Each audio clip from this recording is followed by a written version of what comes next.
Assalamu alaikum aziz teleseyirciler. Haberler informasyon takımı sonki hadiseleri hakkında OZ levhalarında tarif edecek.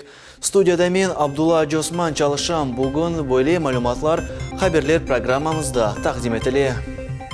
Bugün Kırım Cumhuriyeti'nin milletler ara münasebetleri ve sürgün olgan gражданlar işleri boyunca Devlet Komitetinin reisi Zaur Smirnov repressiyaga uğraganlar için kurulgan çok kvartiralı evinin hazırlığı boyunca müşavire geçirdi.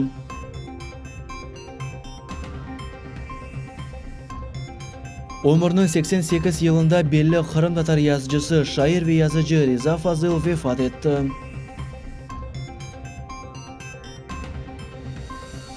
Kırım'da dünyada en güzel ana serlivalı yarışı olup geçti.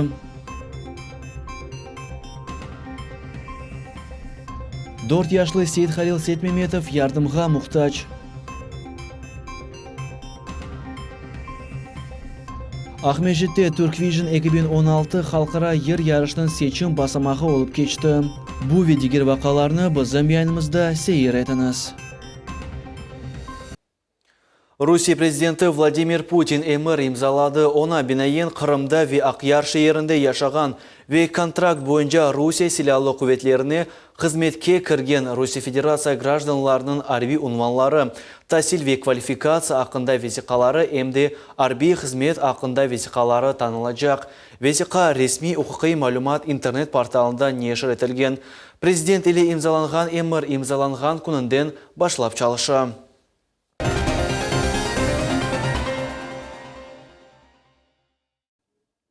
Bugün Kırım Cumhuriyeti'nin milletler ara münasebetleri ve sürgün olgan gражданlar işleri boyunca Devlet Komitetinin reisi Zaur Smirnov repressiyaga uğraganlar için kurulgan çok kvartiralı evinin hazırlığı boyunca müşavire geçirdi.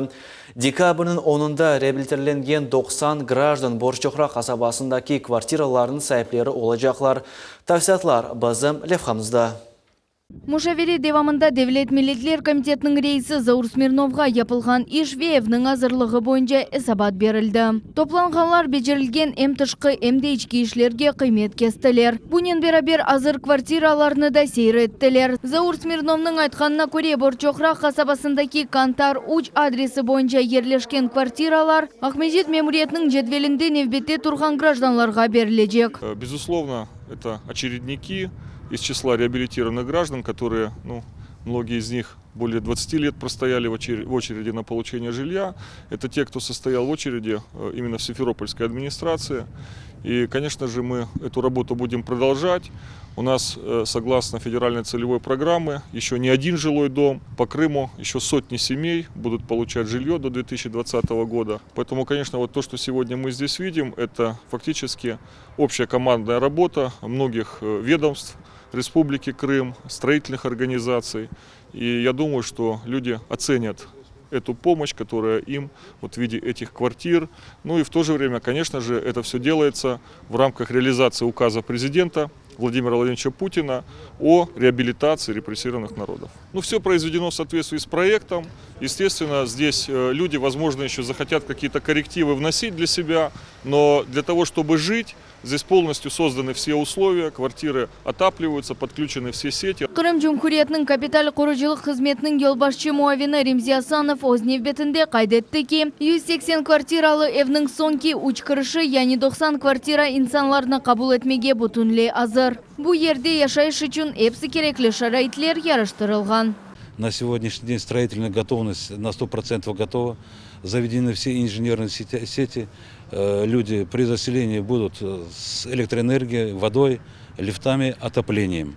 Все 90 квартир поставлены на кадастровый учет, поэтому к заселению дом готов.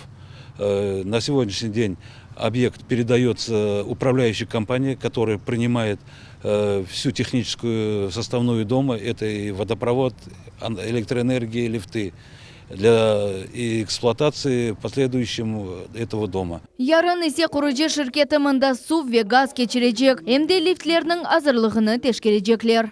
Дом готов. Сейчас, значит, в течение каких-то там 5-6 дней дом будет введен в эксплуатацию. Я думаю, что кроме того, что это такими большими усилиями все это было сделано.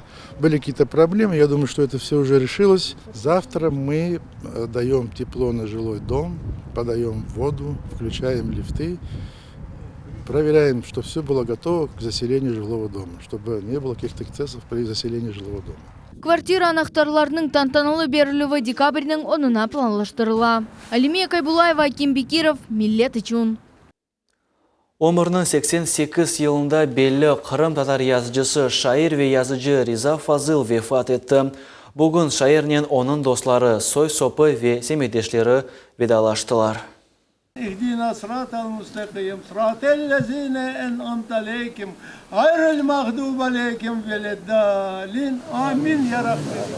Риза Фазыл 1929 сененің майыс 30 күні Қарасу Базар районының барын көйінде дүнияға келді. 1944 сене Қырымдан сүргін етілген Қырым татарлар иле Ризаға Кострома вилайетін Макревский районына тұшты. 1965-1980 сенелері Ташкентте Қырым татар тілінде нешір етілген Ленин байрағы газетасында тержиман бөлік мүдірі вазифесінде чалыша. 1980-1994 сенелері исе Йылдыз мечмуасының нешиятында Назмиет бөлік мүдірі ве Месур Кятип оларақ чалыша. 1975 сене Риза Фазыл Қырым татар yazıcылары бірлігінің рейсі олды.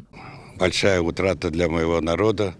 Халқым үшін бұю ғайып. Мен оның қоранта азаларына сағлық сәлеметлік тілеймін. Халқымыздың жүрегінде шайырымыздың айдың қатарасы әбеди яшачақ. Риза Фазыл бірінші оларақ Қырым татар тілінің вазиеті мұшкүл олғанны қайғыры башлады. О ана тілі оғрында күреш акциясыны тешкіл етті. Риза Фазыл тіл ве әдебият мевзусына дайыр ичбір тедбірні қачырмайды. Bu insan kayda onu görseler o anda til doğrusunda ait. Şayışta o çok işler yaptı.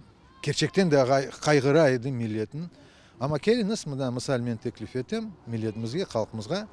Geliniz biz işte bu programını tayin etken programası işte 10 yıl evvel geliniz biz onu amelge geçirek de hepimiz hiç olmasa o zara Korantada başlayık Kırım Tatar dilinde laf etmeye. Ben bilesem bu böyle bir hareket etsek, bu hareketin işte biz devam etsek işte bu Riza ağamızla ve rahmetli Şakir ağamızla da bağlı olacak. İşte bu katırlaf bile degen şey unutmamak. Milli телеканалы шайыр ве yazıcının туғанларына ве яқынларына оз терен тәзийлеріні білдіре. Абдулла Жосман, Асан Абибулаев, Эдем Исмаилов, Миллет үшін. Оз тәзийлеріні Қырым мұсылманларының дини идаресі ве Руси Федерация Девлет Думасының депутаты Руслан Бальбек білдірелер.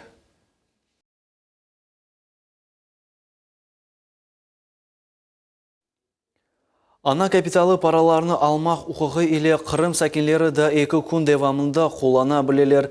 Бір кере берілген тәзминатны алмақ үшін ариза тапшырып мұдеті ноябрның 30-ында екінлей.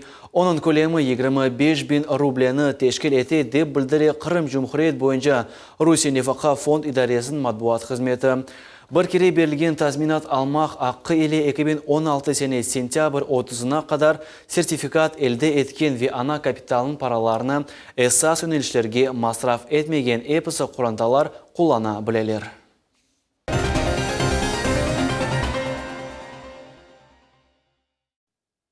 Украинаның сабық президенті бүгін видеоконференция девамында Киевде 2014 сенесі қалабақлар ақында шат оларақ мәлумат берді. 2013-2014 сенелері қыш вақтында Киевдегі мұстақылық мейданында yüz берген адиселер нәтижесінде 100-ден зияде инсан илyak oldu. Devlet avdarılmasından son Ukrayna hakimiyeti insanlarının vefat etkenleri için Yanukovich ve Berkut adlı mahsus bölüğün vekillerini qabatladılar. Sabıq prezident ise bu qabatlanını red etti ve ayta ki, narazılıq aksiyalarda turgan insanlarını atmağa emir bermedi ve bunun beraber Kiev'de militsiya xadimlerini çıkarmağa emir berdi.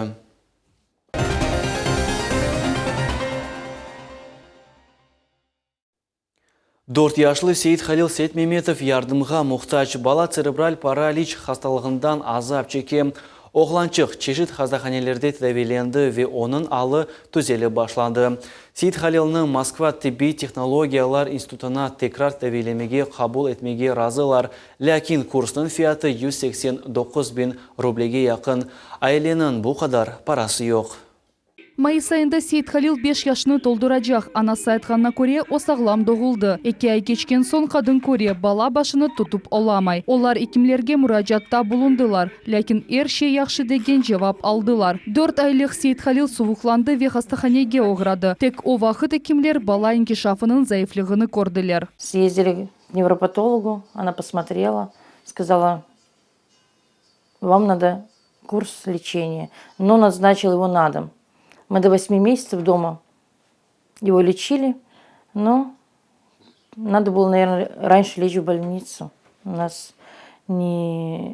Нам это не помогло, то, что мы были дома. Oğlançıq 1 yaşqa tolğanda ona bala cerebral paraliz diagnozu koyuldu. O vaxtlardan beri Zülfiye Hanım Sabini Kırım'ın çeşit hastahanelerinde ve şifahanelerde tedavilevge alıp baraydı. Bu sene Mart ayında Rus fond kol tutuvu ile Seyit Halil Moskvada Tibiye Teknologiyalar İnstitutunda tedavilev kursunu geçti. Tedavilevden son bala özü başını tutup başladı ve onun alı bayağı güzelleşti. Ona bir şeyler aytkanda o dikkat ayırıp ve hatta birkaç söz aytıp başladı. Кого любишь, балам?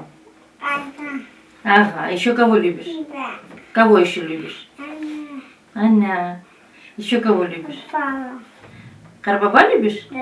Lakin umumin alganda Seyit Halil'nin alı ağır. Güzel neticelerge erişmek için Moskvada Tibiye Teknologiyalar İnstitutunda 6 ay tekrar tedavilev kurstan geçmek gerek. Врач, наша невролог, которая нас там лечила, она нам сказала, вам хотя бы 3-4 раза в год надо пытаться попасть к нам.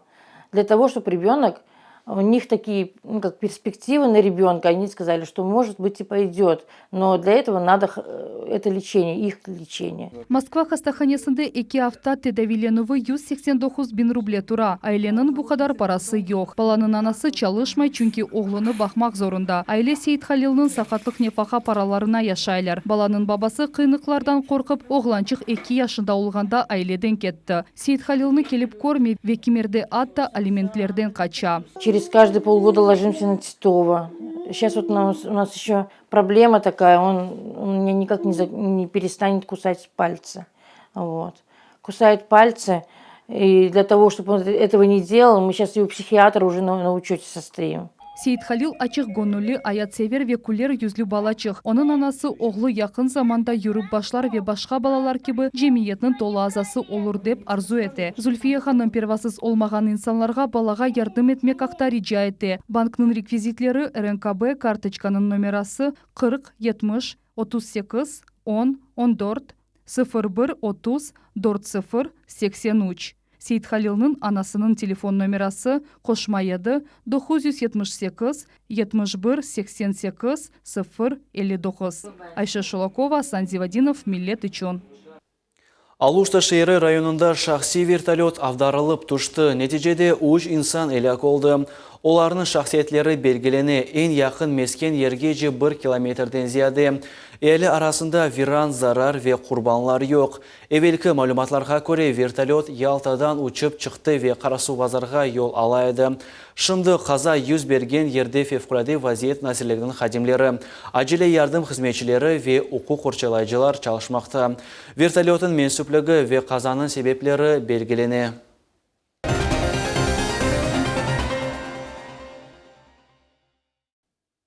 Исмаил Гаспринский адыны ташыған медиа мерkezінің хадимлері иш зияреті или сақ шерінің меркези кітапханесіне тешриф бұйырдылар.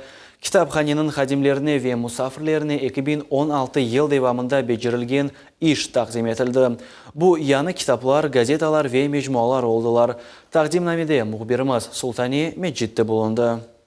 2016 сене девамында Исмаил Гаспринский адына медиа меркез иле буюк иш бежерилди. Репрессия хоғраған халқлар үшін газеталар ве мejmualar нешірлері açılды. Ве чешет тілерде 19 китап дерч олынды. Исмаил Гаспринский адына медиа мерkezінің мудир муавины Шевкет Мустафаевның фікіріне көре, бұл басма нешірлер білгі алынуы ве сақланылуы үшін гүзел темел олара қызмет етежеклер. Мақсады бұл репрессия olan халқларының тарихи gidişatını tiklemek. Bu sıradan biz şu halklarına yardım edip gazet jurnallarını çıkarmaya başladık. Bu Nemseler için Hof'un gazetası гректер үшін Таврика газетасы, болгарлар үшін Болгарский вестник газетасы, эрменлер үшін Голос Массиса деген журнал, казаклар үшін Крымский казацкий вестник деген газеталар шығай. Ондан да башқа, мана 2 жылдың ішіне 19 неше рет китап шығардық түрлі диллерде. Қызмет олса, мақсадымыз келecek yılda да 27 денеде намлы китаплар шығармақ. Тақдимнамеде китапханенің хадимлері, мұсафирлері ве Судақ шәһәр мемуриетінің векілері болындылар. Оларның арасында Судақ шәһәр мемуриет елбашчысының муавины Эмирсали Аблялимов oldu. Большинство литературы, которая была представлена сегодня, издается на крымско-татарском языке, армянском, болгарском, немецком языках. И это очень важно, это развивает толерантность. И я думаю, что после сегодняшней презентации наши судакчане, наши читатели также примут участие и начнут более активно выписывать наши газеты. Судақ шәһәр мемуриетінде миллетлер арамнасибетлері бойынша бөлікнің мудирі Руслан Усманов бойлы тәдбірлерінің әметлігіні қайдетті ве мемуриет адынан тәшеккүрлер білдірді. Данные презентации являются очень важными для всего Крыма. От администрации города Судака мы хотим выразить благодарность медиа-центру имени Гаспаринского за проведенными ими презентацию в нашей библиотеке. Тедбірдің кетішатында меркези шәһәр китапханесіне 19 китап бағышланды. Исмаил Гаспаринский адына медиа меркезінің мудир муавины Шевкет Мустафаев айтқанына көре медиа меркез иледдер четілген бұл китаплар тижари мақсатларда құланмайып, тек девлет муэссеселерінде ішлетілежеклер. Алимия Кайбулаева, Султан Емиджит, Аким Бекиров, Миллет үшін. Қырымда дүнияда ең güzel ана серлевалы ярыш олып кечті. Ярыштың иштиракчылары Қырымда яшаған 10 миллетні тақдим еттілер. Тедбір Русияде ана күні черчевесінде профсоюзлар мәдениет сарайында кечірілді. Ярышта бізім мұхбирimiz Safiye Шукуровада болынды. Bu yarışның мақсады dünyada en kıymetli insan, yani ananın mühimligini kaydetmek, dey yarış teşkilatçısı Gulcher Zekiryaeva. Многонациональный творческий конкурс «Самая лучшая мама на свете». Сегодня у нас на сцене представительницы разных народов. Они вместе. Их объединяют общие заботы, материнские заботы. У мамы нет национальности. Мы желаем всем мамам, всем женщинам в нашей стране, на всей земле добра, мира и благополучия. Yarışның бірінші басамағында Қырымның 10 миллет векілері, яғни рус, Қырым татар, Украина, Азербайджан, Ақрус, Казан татар, Эстон, Немсе ве Молдаван қадынлары әркезні өз ана тілінде селемладылар. Аначығым, көзлерні, еллерні операм сені. Омутым, хаялым бағлыдыр сана.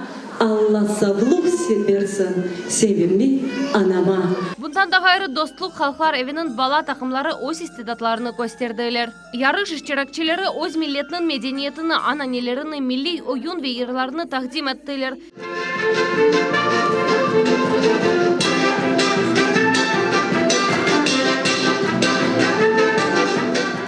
Әрбірана өз қабілетлеріне ve onun evladı ne kadar istidatlı olğanını nümayiş etmeye tırıştı. Zarem Osmanova Saq şehrinden kelip bugün Kırım tatar analarını takdim etti. Мен бүгін мында Kırım tatar analarını isteyim көрсетмеге. Çünkü bizim Kırım tatar analары en nazik, en kuch, en dülber analar.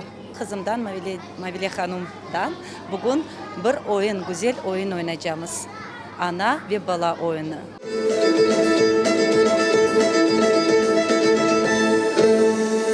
Кристина Кушнир немсе аналарының векілі. O 5 yaşındaki Kseniya kızının beraber Alman tilinde türkünü icra etti.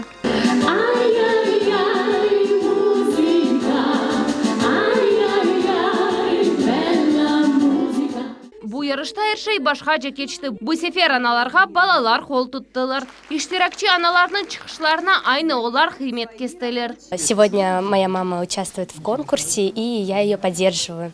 Я ее очень люблю, потому что это самый родной и близкий для меня человек. Она с детства и по сей день меня поддерживает, помогает мне во всем. На концертах она всегда рядышком, а сегодня поддерживаю я ее и желаю ей успехов, удачи и, конечно же, победы. Менің анам ең яқшы, оның үшін Опек мерметлі, Дульбер. Мен оны пек sevем.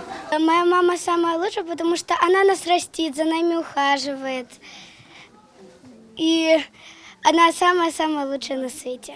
Она любимая. Моя мама самая лучшая, потому что это как солнце в нашей душе. Оно ярко нам светит и согревает нас. Yarışның sonunda her bir iştirakçı en güzel ana olarak tanıldı. Dünyada en güzel ana yarışı Halklar Dostluğu ile teşkil olundu. Kırım Cumhuriyeti'nin milletler ara münasebetleri ve sürgün etilgen gражданlarının işleri boyunca Devlet Komiteti ve Rusya milletleri işleri boyunca Federal Agentlik bu işke kol tuttular. София Шукурова, Ибраим Ганиев, Миллет үшін.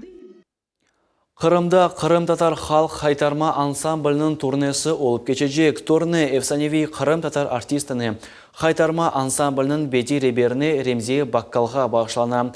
Тедбірлер біздің каналымызда яйынланacak.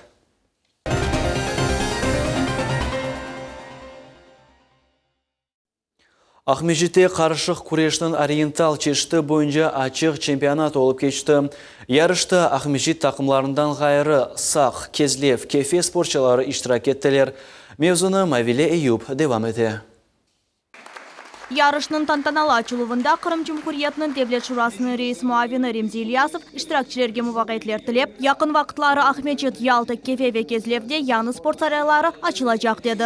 Spor degende bu bütün milletlerge kelişe ve oriental da men aytsam çünkü milletimiz daima kureşte. Vatanga qaytacağımız, evlerimizni kuracağımız, başka bir şeyler yapacağımız ve böyle bir dalapkar bir millet. Ve men belesem nasıl böyle bir единоборство degende böyle bir sport neden uğraşsa Kırım Tatar yaşçılar men belesem anda o'zini işte tapacaklar men aytam ve çok galibeler kazanacaklar. 7 yaşından 40 yaşına kadar 100'ge yakın sporçular güçlerini sınadılar. Yarış kızgın ve meraklı geçti. Her bir sporçu öz profesyonel техникасını ve kabiliyetini nümayiş etti. Ориентал, будем говорить, это всестилевое развитие боевых искусств. Это вид спорта 21 века. Это очень популярный вид спорта сегодня не только в России, он по всему миру сегодня активно развивается. Это молодой вид спорта, он развивается всего 4-5 год. Ориентал спорты қол ve аяқ күрешіні бірлештіріп, екене қанунлар бойынша алып барыла. Ориентал спорты бір қач спорт чешітіні бірлештергені себебінден, онен қарышық күреші бойынша интибат еткен спортчыларды оғраша білерлер. Ал азырда Қырым яшылары арасында бұл спорт чешіті рағбетлідір. Соревнования, открытый чемпионат города Симферополя по ориенталу и открытое первенство города Симферополя по ориенталу, то есть всегда собирает такое количество участников. Здесь ковер может принять 60 схваток. То есть получается, что максимально мы заполнили сегодня этот зал. Поэтому и еще остались дети и взрослые, которые не попали, по разного рода причинам. То есть это говорит о том, что это действительно нравится, это хороший такой вид спорта, который действительно несет в себе и мужество, и силу, и еще другие аспекты. Абдулла Бекиров кикбоксинг бойынша dünya чемпионатында tunç mükafatını elde etti. O hem tay boksı hem de kikbokсинг жийма takımlarının azasıdır. Bugünkü чемпионат нәтижесінде егет ориентал спорт бойынша жийма takımının iştirakçısı oldu. Занимался многими видами спорта, кикбоксингом, тайским боксом, тэквондо, боксом, немножко борьбой. Самый больше понравился ориентал спорт. Тем, что он не ограничивается только определенными правилами. Мне нравится этот вид спорта тем, что он уникален сам по себе, То есть ты можешь работать в партере, в стойке. Вот, этим мне он нравится. Yarışta tek yigitler de geldi, kızlar da iştirak ettiler. 12 yaşındaki Darina Filatova ilk zaferini bu yarışta kazandı. Kız айтқанына ko'ra, galibe kazanmak için çok çalışmak gerek. Я только полгода учусь, с весны начала. Именно этот спорт, потому что мне нравится бить и ногами, и руками. Я не знаю, если бы на бокс, то я бы тоже и ноги бы использовала. Это было бы страшно слишком.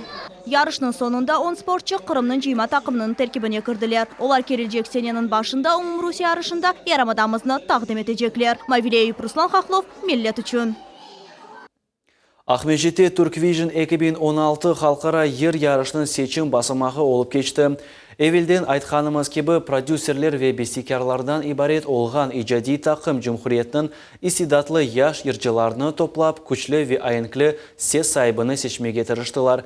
Ве бұтын тырышулар зая кетмеді, чүнки Түркиеде олып кечежек финалды. Қырымны тақдим етечек иштиракчы белгіленді. Ғалебеге Алсейда Сейдалиева наил олды. Тәфсилатлыжа базам левхамызда сейретаныз.